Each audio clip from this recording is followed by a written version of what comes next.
Again, the forecast for the red...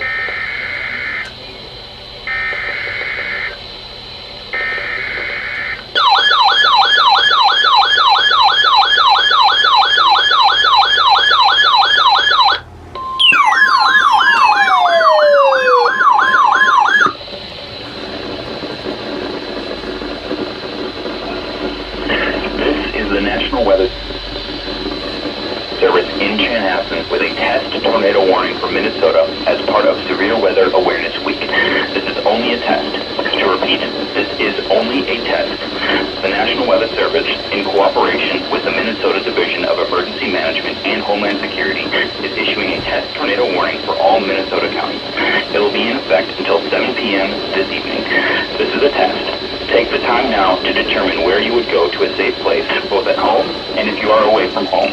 Once again, this has been a test as part of Severe Weather Awareness Week.